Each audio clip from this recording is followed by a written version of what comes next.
sorry about the inconvenience. Thanks, you. Thank you, gentlemen. Thank you, Thank you. Kiss my entire ass. What it do, world? Hey,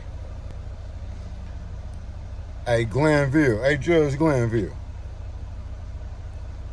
Now, that's how you conduct a courtroom.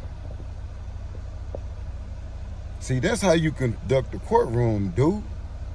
We do start back with the jury. I'm thinking 8:45 to 6. And when I say 8:45, I mean 8:45. I intend to take the bench at 8:45. I expect I know that the parties, the defendants will be here because the sheriff's office will have them here. I want all the attorneys to be here as well. And if you have 5 attorneys on your side, as long as one of them's here, we're going forward. Okay? So I don't want to be waiting around till 9:30 to get started. 8:45.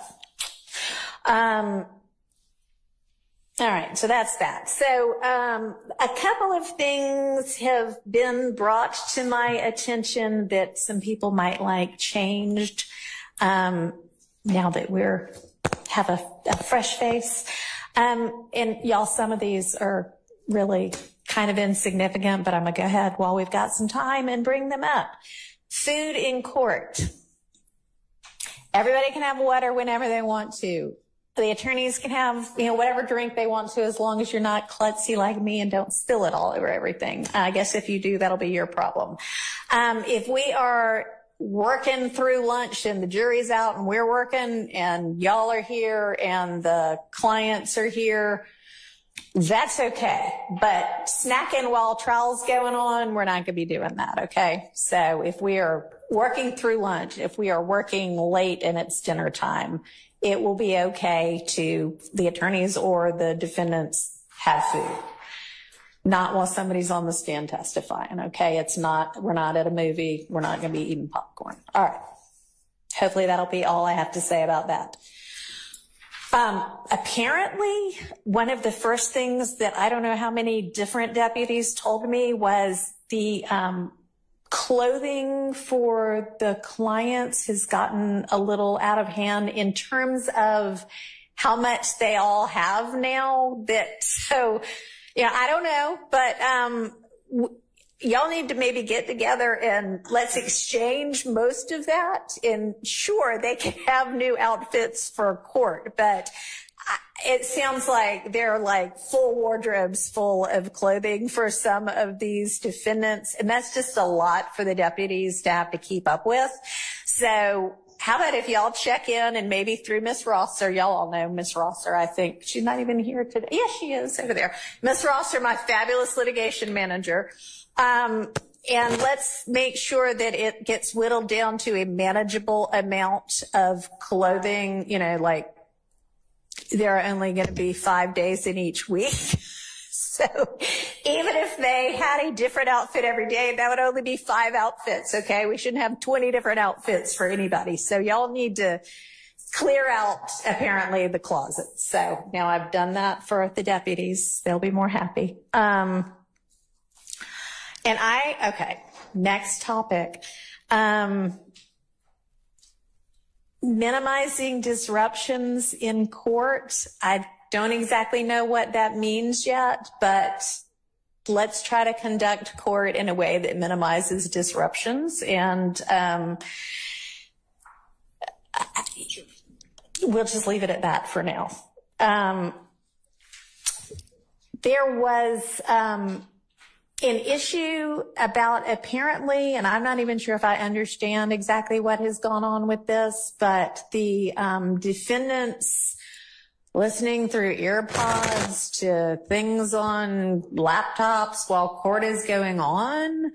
And I'm not sure I understand why that's happening. And that raises some security issues with our security staff. Love and Hilton was back there playing with them old balls. So you was just letting them do whatever they wanted to do. This new judge ain't playing no games. She said, hey, Thug, put them goddamn fruit snacks down. Them oranges and apples back there eating cookies and shit. Ain't no more of that shit.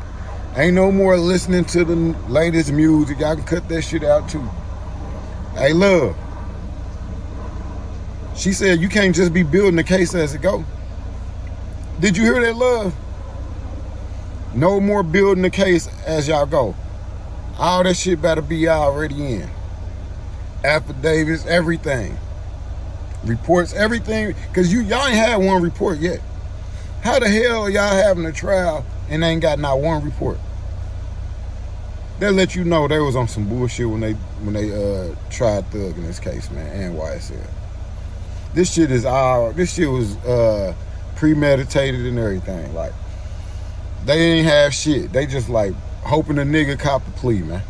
Nah, everybody don't cop pleas, man. In Glenville, you should be in more trouble than what you in. Cause you violated, nigga.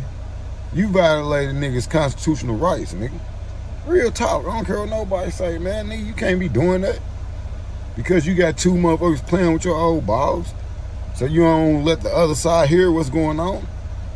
Nah, this mug should be over with. But it is what it is. Now we got a real courtroom. And all them witnesses and shit. Cause they ain't even got no affidavits or no reports on these motherfuckers. They just throwing people up there to say whatever. The hell y'all got going on, man? Thug about to come home, man. It is what it is, man. Hey, leave your comments, subscribe to the channel. I would like to find out from kind of everybody how many witnesses there are to go and what you expect those witnesses to say. And one reason I say that is because Judge Glanville had entered an order, which I may not have brought downstairs with me, but y'all, when I describe it, will probably be familiar with it, that essentially said everybody, not really, but several parties have asked for mistrials, I think, because things are moving so slowly. And he entered an order that seemed to say, it appears that the state has 200 and something witnesses. We're on 50 something now. Everybody's causing disruptions, or not causing, but there have been a lot of disruptions because a witness is on the stand and all of a sudden one party or the other comes up with some video that nobody's ever seen before. And that's the reason for all of this disruption. But at the same time, you know, maybe some of this can be whittled down. And that is a wild paraphrase of that order, but I think y'all know what I'm talking about. What I want to know is, where are we really? I mean, I know, you know, witness lists look one way before the trial and who you end up You ain't gonna talk shit to me, homie. You ain't gonna even act like you want to talk shit to me when you see me in your presence, nigga. When you see me in your presence, nigga, you down there better motherfucking bow your head down, nigga. Humble yourself.